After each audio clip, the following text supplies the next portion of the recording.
छात्र छात्री माननकु मोर channel teaching Odisha को पुणी थे स्वागत। तो या पूर्वर मु भिडियोटी पठेबा को बहुत लेट होउची कहीं मोर लैपटॉप टी टेक्निकल प्रॉब्लम रही वीडियो पोस्ट करि पार नथली सॉरी। तो आज आम से पुणी थे से विषय को फेरिबा मीडिएट इन्फरेन्स बाकी थवा विषय को आज पढ़ेबा। पूर्वर आम पढ़ी मीडिएट इन्फरेन्स विषय रे मीडिएट इन्फरेन्स रे सिलोजिज्म विषय रे पढ़ी। तो सिलोजिज्म रे आज पढ़ा सिलोजिज्म रो 10टी जनरल रूल बा 10 जनरल सिलोजिस्टिक रूल। आउ कौन पढ़ा ना सिलोजिज्म रे प्रेमिस रु कनक्लूजन किपरि बाहर बा सिलोजिज्म रे कनक्लूजन किपरि बाहर आ सिलोजिज्म रे कनक्लूजन रो वैलिडिटी आ इनवैलिडिटी चेक करवा। तो प्रथमे आज आम पढ़ा मीडिएट इन्फरेन्स रो सिलोजिज्म विषय रे सिलोजिज्म रो 10 जनरल सिलोजिस्टिक रूल विषय रे कौन पढ़ा ना 10 जनरल सिलोजिस्टिक रूल। प्रथमे कही रखी कि 10 जनरल सिलोजिस्टिक रूल होउची सिलोजिज्म रो 10टी सही रूल जहाँ द्वारा आम सिलोजिज्म रे प्रेमिस रु कनक्लूजन को बाहर करवा। प्रेमिस रु कनक्लूजन को बाहर करबा पई 10टी रूल रही से 10टी रूल पालन करी आम सिलोजिज्म रे प्रेमिस रु कनक्लूजन बाहर करि परिबा। तो प्रथम आम पढ़ा 10 जनरल सिलोजिस्टिक रूल बा 10टी साधारण रूल कौन रही आम पढ़ा। तो प्रथम 1 नंबर रे रही there are 3 and only 3 terms there are 3 and only 3 terms in a syllogism. Syllogism रे केवल 3टी टर्म रही बा 3टी टर्म रहिबो 3टू अधिका रहिबो नाही बा 3टू कम भी रही परिबो नाही। आ द्वितीय रूल कौन रहिला ना there are 3 and only 3 propositions in a syllogism. In a syllogism syllogism रे 3टी मात्र 3टी प्रपोजिशन रहिबो सिलोजिज्म रे 3टी प्रपोजिशन रहिबो। आम पूर्व भी पढ़ी 3टी सिलोजिज्म रे 3टी प्रपोजिशन रहिबो 2टी प्रेमिस आ गोटे कनक्लूजन। यह व्यतीत अन्य किछि रहिबो नाही बा केबे 2टी प्रपोजिशन भी रही परिबो नाही। तो थर्ड रूल कौन रही ना the middle term must be distributed at least once in the premise. The middle term आम कौन जानी जोटा मेजर प्रेमिस और माइनर प्रेमिस रे कॉमन रही थाए ताको आम मिडिल टर्म बोली कही था। तो से मिडिल टर्म टी एटलिस्ट वंस बा थरे मात्र डिस्ट्रीब्यूट हेबा आवश्यक। डिस्ट्रीब्यूट कौन जानी आम तो मिडिल टर्म टी थरे डिस्ट्रीब्यूट होगा आवश्यक। चतुर्थ रूल कौन रही ना no term can be distributed in the conclusion if it is not distributed in the premise. एटा हूँ साधारण रूल आम भी पढ़ी कन्वर्सन अवर्सन ले ये रूल टी आम पढ़ी कि no term can be distributed in the conclusion ले कौन से टर्म डिस्ट्रीब्यूट हो पार जदि यह प्रेमिस डिस्ट्रीब्यूट है ना बा जदि कनक्लूजन ले कौन से टर्म टे डिस्ट्रीब्यूट होती ताले से टर्म टी प्रेमिस डिस्ट्रीब्यूट होगा आवश्यक नहले कनक्लूजन टी इनवैलिड हो। तो 4टी गला। तो 5 नंबर रे कौन रही ना if both the premises are negative. Syllogism रे आम जानी 2टी प्रेमिस रही थाए केतोटी 2टी प्रेमिस रही थाए। तो 2टी प्रेमिस रु आम कनक्लूजन बाहर करवा। पंचम रूल से अच्छी कि if both the premises are negative जदि 2टी प्रेमिस नेगेटिव रुहे then no conclusion can be drawn from them ताहले सेतिरु कौन सी कनक्लूजन बाहर ना। जदि 2टी प्रेमिस नेगेटिव रुहे ताहले सेतिरु कौन सी कनक्लूजन बाहर ना। नेगेटिव अर्थ क्वालिटी अनुसार जानी प्रपोजिशन 2 प्रकार एफर्मेटिव और नेगेटिव से नेगेटिव जदि रुहे ताहले कनक्लूजन बाहर नाही। तो आम 6th रूल उपरे जाइबा। 6th रूल कौन अच्छी देखा if one of the premise is negative 2टी प्रेमिस मध्य जदि गोटे प्रेमिस नेगेटिव हुए देन तो कनक्लूजन मस्ट बी नेगेटिव ताहले कनक्लूजन टी कौन हम ना नेगेटिव रहिबो। 2टी प्रेमिस मध्य गोटे यदि प्रेमिस नेगेटिव हुए ताहाले कनक्लूजनटी नेगेटिव हबो। तो 7th रूल कौन रहा ना if both the premises are affirmative then the conclusion must be affirmative। जदि दुईटी जाक प्रेमिस एफार्मेटिव हुए ताहाले कनक्लूजनटी निश्चित भाव एफार्मेटिव हबो। तो 6th रूल जानी पारे।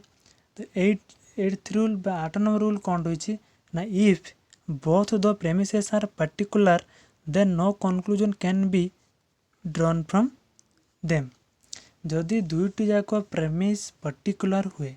पर्टिकुलर क्वांटिटी अनुसार दुई प्रकार प्रपोजिशन रही लॉजिक रे यूनिवर्सल आ पर्टिकुलर सही पर्टिकुलर जदि दुईटी प्रेमिस रही जाए सिलोजिज्म रे ताहाले कौनसी कनक्लूजन ड्र हबो नाही। 5 नंबर रूल अनुसार यह जदि both if both the premises are negative then no conclusion can be drawn from them. सेही भली भाबे 8 नंबर रूल भी सेही भाबे हेजी। तापर आमे पढ़िबा कोन 9 नंबर रूल। 9 नंबर रूल कौन रही if one of the premises is particular then the conclusion must be particular. जदि दुईटी प्रेमिस मध्यरु गोटे प्रेमिस पर्टिकुलर हुए ताले कनक्लूजनटी मध्य पर्टिकुलर हबो। यह 6th रूल हिसाब रे हैला जेपरि गोटे नेगेटिव दुईटी प्रेमिस मध्यरु गोटे नेगेटिव हेले कनक्लूजनटी नेगेटिव हबो। सेही भाबे दुईटी प्रेमिस मध्यरु गोटे जदि पर्टिकुलर हुए ताले कनक्लूजन भी पर्टिकुलर हबो। तो लास्ट बा 10 नंबर रूल कौन रही ये 10 नंबर रूल टी इम्पोर्टेंट अच्छी ता होची if major premise is particular major premise बा प्रथम प्रेमिस टी पर्टिकुलर हुए and minor premise is negative यदि माइनर बा तो प्रेमिसटा नेगेटिव हुए then no conclusion can be drawn from them. ताहले कौन सी कनक्लूजन ड्र हेबो नाही। एटा कौन देला ना मेजर प्रेमिस आम प्रथम जोटा मुख्य प्रेमिस भाव नहीं था से प्रेमिस टी जदि कौन हुए ना पर्टिकुलर हुए आ द्वितीय प्रेमिस बा माइनर प्रेमिस टी नेगेटिव हुए ताहले कौन हम ना कौन सी कनक्लूजन से ड्र हो पार नाही। तो 10टी रूल आम जानिले यापर आम पढ़ा 10टी रूल पढ़ला पर आम जानिबा कि क्वेश्चन कौन आसीबो सीएचएससी एग्जाम रे। तो क्वेश्चन आसी पारे कि 10टी रूल को लॉन्ग क्वेश्चन भी आसी पारे कि 100 द 10 जनरल सिलोजिस्टिक रूल 10टी जनरल सिलोजिस्टिक रूल को लेख बा 3 मार्क भी पढ़ी पारे 103 जनरल सिलोजिस्टिक रूल 3 मार्क भी पढ़ी पारे। से जनरल सिलोजिस्टिक रूल टी बहुत इंपोर्टेंट एग्जाम पाई बहुत इंपोर्टेंट 2 मार्क पढ़ी पारे 3 मार्क पढ़ी पारे बा लॉन्ग क्वेश्चन भी पढ़ी पारे। एथर एग्जाम रे जो जेकोसी पैटर्न हम से हिसाब से पढ़ी पारे। तो यहाँ पर आम पढ़ा सिलोजिज्म रे प्रेमिस रु कनक्लूजन को किपरि बाहर करिबा। तो सेथि पई आमे पूर्व जानी कि लॉजिक रे 4टी प्रपोजिशन रही कौन रही ना ए ई आई ओ ये 4टी लॉजिक रे प्रपोजिशन रही सही प्रपोजिशन रही आउ सिलोजिज्म रो नियम कौन रही ना दुईटी प्रेमिस रु कनक्लूजन बाहर करा जिवो दुईटी प्रेमिस रु। तो जदि आम लॉजिक रो 4टी प्रपोजिशन रु प्रेमिस जोड़ा दुईटिया प्रेमिस जोड़ा बाहर करती ताले केतोटी प्रेमिस जोड़ा बाहर ना 16टी आम से 16टी ये आम लिखीचु ये टेबुल रे फास्ट टेबुल रे लिखीचु ये 16टी प्रेमिस जोड़ी जो आम बाहर करवा कौन सिलोजिज्म रो कनक्लूजन। से दुईटी प्रेमिस जोड़ा नहीं दुईटी प्रेमिस वाला जोड़ा नहीं तो मध्य आम प्रथम कौन करवा ना बाहर करदे से प्रेमिस जोड़ी को जो आम कनक्लूजन बाहर करिपरिबा नाही। तो यह पूर्व रूल कौन रही ना जदि दुईटी प्रेमिस नेगेटिव रही था ताले कनक्लूजन बाहर नाही आउ जदि दुईटी प्रेमिस पर्टिकुलर रही था ताले कनक्लूजन बाहर नाही। आउ कौन रही तृतीय नियम बा लास्ट नियम रही जो कि कनक्लूजन बाहर नाही रही कि मेजर प्रेमिस जदि पर्टिकुलर आ माइनर प्रेमिस जदि नेगेटिव हुए ताहले कनक्लूजन बाहर नहीं। यही तीनोटी रूल अनुसार आम यही जोड़ा मध्य बाहर करदे से जोड़ा को जो थ्रु आम कनक्लूजन बाहर करें ना सेटा जदि कनक्लूजन न बाहर सेटा कौन हम इनवैलिड सिलोजिज्म ताहले आम ताको आम बाछी बाहर करदे। तो मु एठारू बाछी बाहर कर देजी आ ताको एरो मार्क करी चिन्हित कर देजी। एथिपाई खाली आम से जो गुड़िक भूल अच्छी से गुड़ी को बाहर करदे। तो प्रथम टी कौन अच्छे ना ई आउ ई यही जोड़ा यही जोड़े ई कौन ई हूँ नेगेटिव क्वालिटी अनुसार ई हूँ नेगेटिव आउ ई आउ ई दुईटी रही। तो ई नेगेटिव आउ ई भी नेगेटिव ये दुईटी नेगेटिव रु कनक्लूजन बाहर ना से एटा कौन इनवैलिड सिलोजिज्म हो गला। ताले द्वितीय कौन रही ना ई आउ ओ ई कौन ई नेगेटिव ई जानते नेगेटिव ओ मध्य नेगेटिव क्वालिटी अनुसार ओ मध्य नेगेटिव ए ई आई ओ रे ई आउ ओ नेगेटिव तेणु ई आ ओ नेगेटिव हो कनक्लूजन बाहर ना। तो ये आम एरो मार्क दे चिन्हित कर कौन देखा ना आई आउ ई ये जोड़ा भी भूल अच्छी। तो आई कौन आई तो नेगेटिव नुहे ए ई आई ओ आई तो नेगेटिव नुहे किंतु आई हूँ पर्टिकुलर ई हूँ नेगेटिव पूर्व जानले आई आउ I particular major premise particular आ माइनस प्रेमिस जदि नेगेटिव हो गला ताले no conclusion can be done from them. तो एटा एथिरु कनक्लूजन बाहर ना।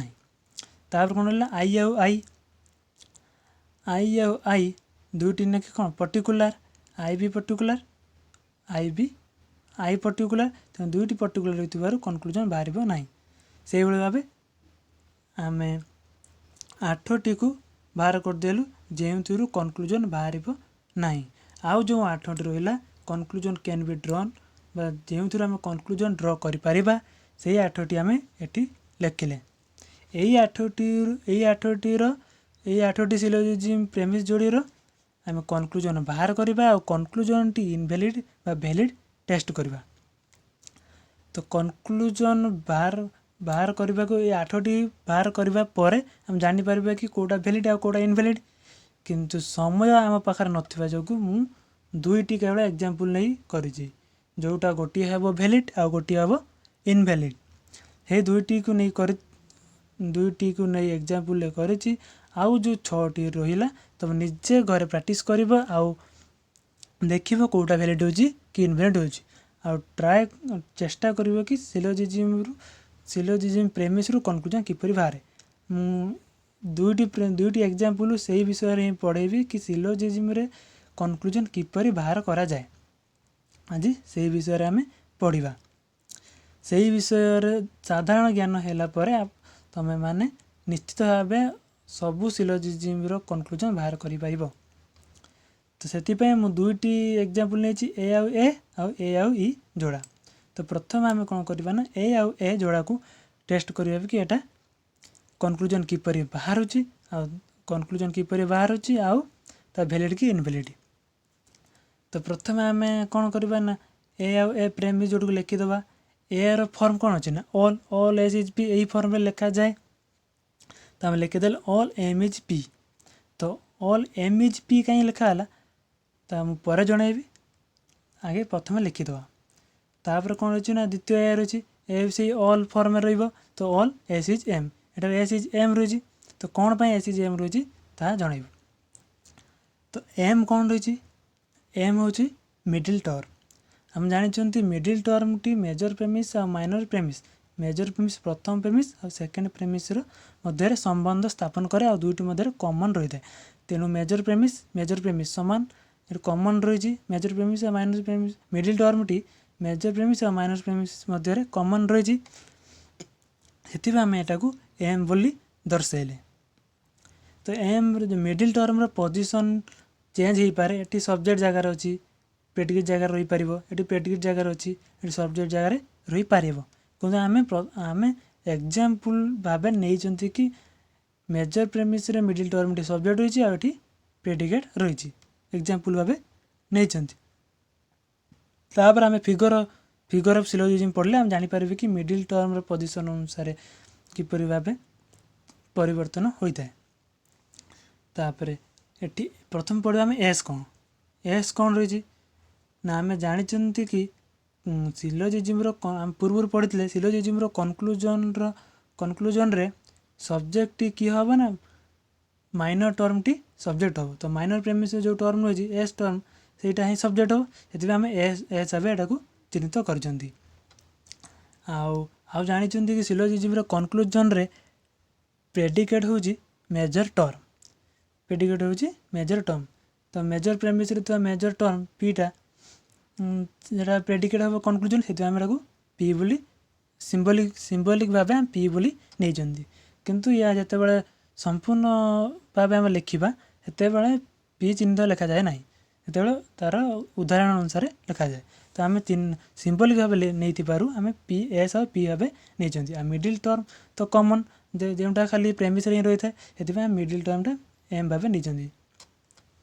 तो ये आम जापारे कि कौन कौन रही चिन्ह कौन जापारे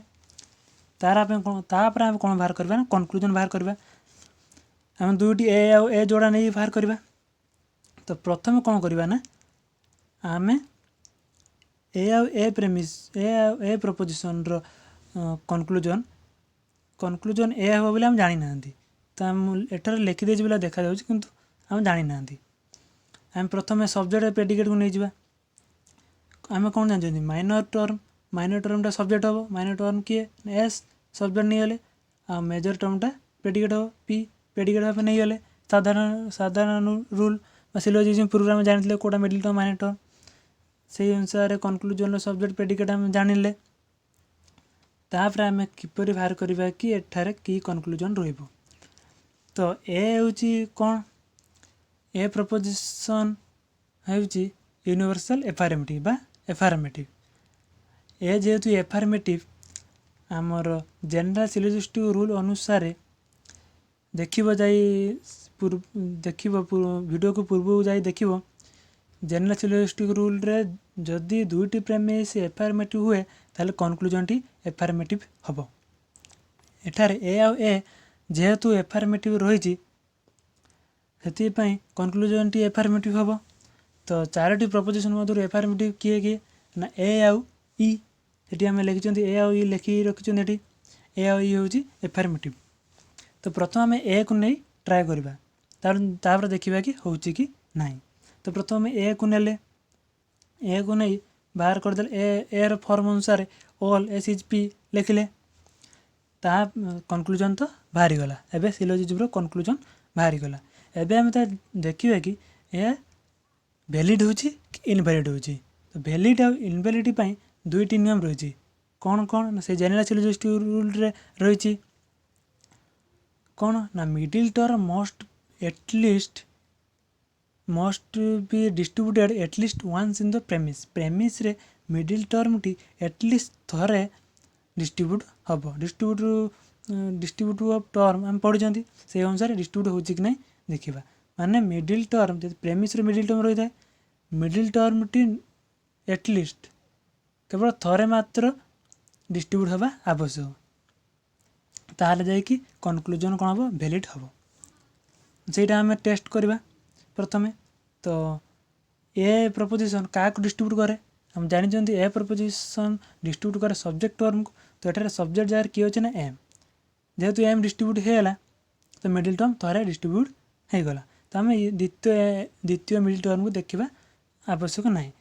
कहीं नियम अनुसार मिडिल टर्म थरे डिस्ट्रीब्यूट होगा आवश्यक थरे डिस्ट्रीब्यूट होगापर आउ वैलिड होगला कौन सी असुविधा ना तो जान एम डिस्ट्रीब्यूट होगला तो